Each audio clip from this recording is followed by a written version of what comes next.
Hi wonderful zine friends, my name's Chloe Henderson and welcome to Coinoperatedpress.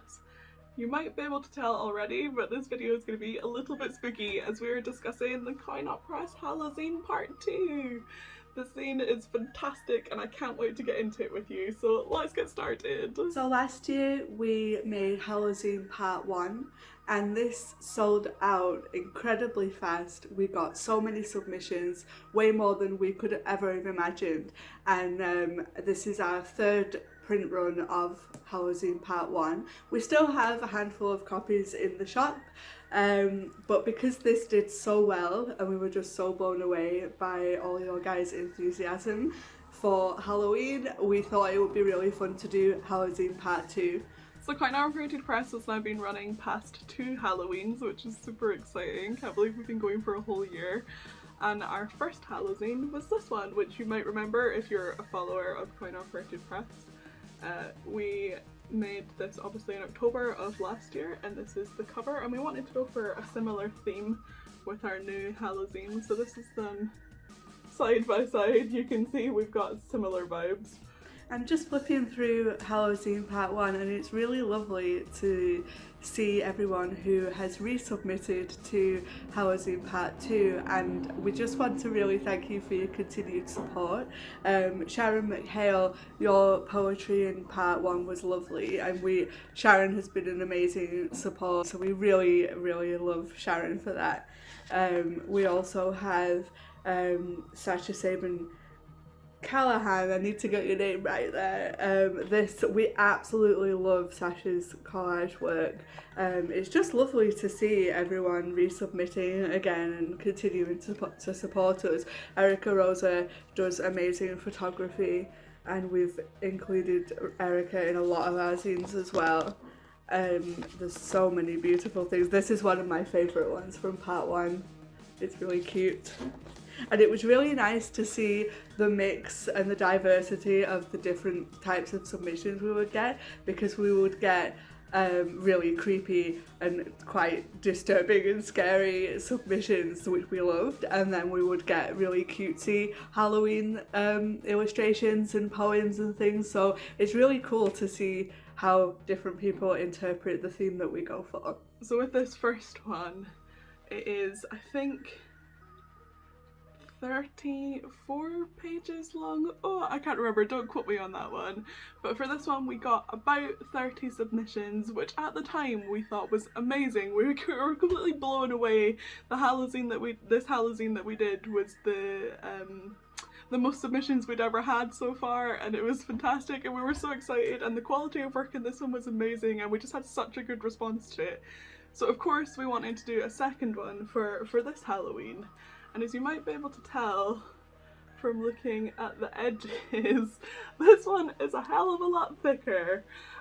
We had over 50 submissions to this zine. We were completely blown away. We couldn't believe how many of you submitted to this zine. It was fantastic. We also, after the Dresden Dolls zine, we started doing our callouts for 3 weeks rather than 2 weeks, just to give you guys a little bit more time to work on your submissions for the zines, and to be able to extend deadlines if we needed to. So we're doing a 3-week deadline instead of 2. But we got up to like 30 submissions within the first week alone, and we were like, oh my word, we're gonna end up with so many, and I can't believe we like capped it at just over 50. By the time the deadline was up. It was, yeah, we were amazed. It was so cool. I'm on a train on my way to Dundee because we're having a Coinoperatedpress meeting in person, which is super exciting. We're going through all of the Halloween submissions and I can't wait to see Katie and hang out and have fun coin-op times together. So because we had so many submissions, I keep on saying that, but we had so many, it just blew me away. And so me and Chloe, we usually do our submission meetings via Skype because we live in different cities, but for this one, because it was Halloween time and because we had so many submissions, we decided to have a meeting in person. So we went to a little cafe and we were there for 3 hours, and lots of coffee and going through all the submissions. It was a really fun day. The quality of work was amazing. This is the result of that submission session and all that we went through. And it's nice to have this little range of HALLOZINEs, so hopefully you'll see a video this time next year where we've got 3 of these. I mean, I need an extra hand, I suppose, to show you that one. But yeah, we're going to keep going with our HALLOZINEs because they've been so much fun, and we just love how spooky you guys are and how much you seem to like the spooky things. The illustration and cover art that Chloe did for this was really amazing. She designs all of our front covers, and I just love Chloe's art.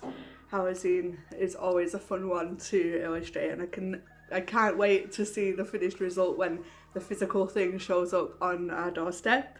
As it looks like Halloween is going to be our most popular zine theme. It definitely has been so far, and with the second one it looks to be just as popular, which is super exciting. It means that we're definitely really keen to keep this going and every year do a spooky Halloween HALLOZINE. So I was thinking about that a lot when I was drawing the cover illustration for our zine. And I knew I wanted something that would tie them all together, so even when we do them year after year, they'll look like they're still part of the same series. And the thing that I like the most about our first HALLOZINE cover was the blood splatter, and I thought that was a really good way to make it really spooky. And definitely fits with the theme without being like too in your face, although I guess it is a little bit. So I think we'll be carrying the blood splatter theme into every zine in this series, so it ties all of the zines together in the covers. You can tell straight away that they're part of the same series. And then we'll have the illustration that defines each one over the top. So of course last year it was the spooky HALLOZINE pumpkin with the carved out mouth that said HALLOZINE. And then this year I decided to go for a skull. And I wanted to tie it a little bit to the first one, so I thought it would be cool to make the mouth with the HALLOZINE words. Tried to make them look a little bit like teeth, but I think because the wording is the way that it is, it's actually more frightening than it would be if it was teeth. So I like the sort of cutesy and creepy together. And I think that works really well with the contents of our zine, because we get a good variety of things that are actually really creepy and spooky and things that are a little bit more lighthearted and the fun and more jovial side of Halloween. So it's good to be able to represent what's inside on the outside. And once I've done drawing the skull, I'm off to find some little ghosts to help me edit the rest of the HALLOZINE. So if you can't already tell by my enthusiasm, I'm super proud of this zine. I think we did such a great job of putting it together, and I'm amazed by your submissions. The quality of your work is fantastic, and you really made this zine spooky and awesome. And I'm really proud to have my illustration on the front cover. Love myself a skull, as you can probably tell from the backdrop, and you might recognise this from our call out. It's my Frank illustration, which I did for Leith Theatre, where Katie used to manage the theatre. And yeah, I wanted to show off this and use it in her call out because it's one of my favourite illustrations. And here's another little spooky skull peeking out from behind me. But anyway, back to the zine.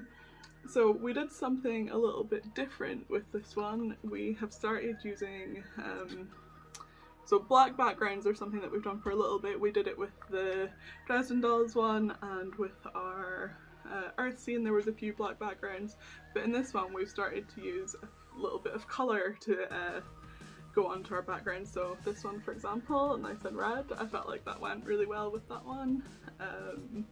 Oh, and here we've got a nice Halloween pumpkin orange background, and I think we'll definitely be using these colourful backgrounds in our future zines because I think it's really effective. I think it works especially well for this one because like Halloween and a spooky theme is a lot of fun, and it goes really well with what we were trying to convey in the scene, and it makes some of the work like really stand out well, I think. So again, like another blood red one here. So we'll definitely be bringing that forward into some of our other zines and having colourful backgrounds. And when you're submitting your zine, I'll put this in the call out I think for our next one, you can suggest what kind of colour of background you'd like. Maybe that would be a really cool thing that we can start doing more of a collaborative process, and you can be like, yes, I want this colour, or etc. But yeah, we'll be bringing our colourful backgrounds more into our zines in the future because I think they're cool and it worked out really well. We had so many submissions, it's really hard for me to pick a favourite, so I'll pick kind of a few different ones that reflect the different styles that we put into this scene. So the first one is a poem called Creature Feature by Leah Mueller. It's about their love of B-movies and that's a really, it's a really cool poem. This is a long one and it's awesome.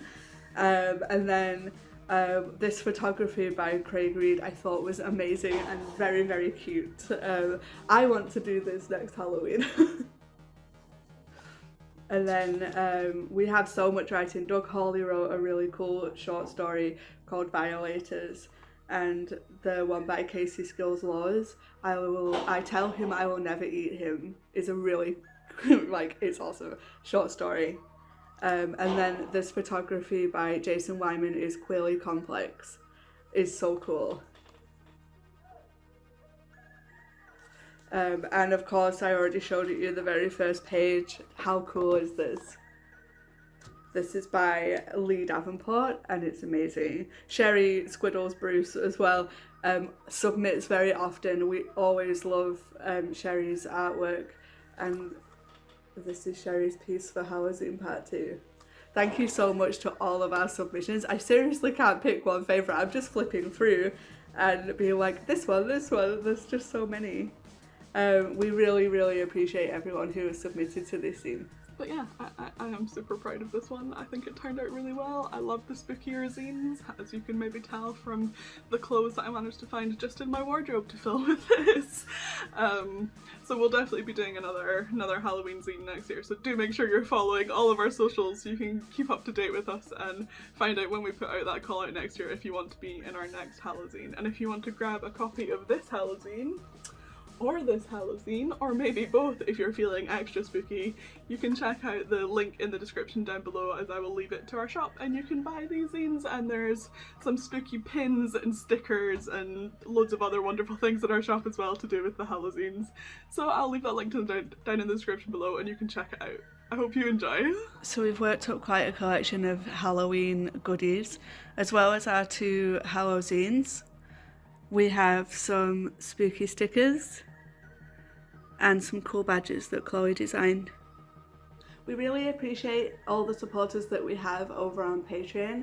I'll leave the link down below to Patreon if you would like to follow us over there. It's where we post all of our blogs, all of our updates about upcoming events, and just the behind the scenes shenanigans that we've been getting up to. Usually they're public, so you can read them if you like, but if you would like to support us, we do have some Patreon only goodies, and if you do join us on Patreon, there's so many cool rewards. Thank you so much to everyone for all of your support, and I hope to see you very soon.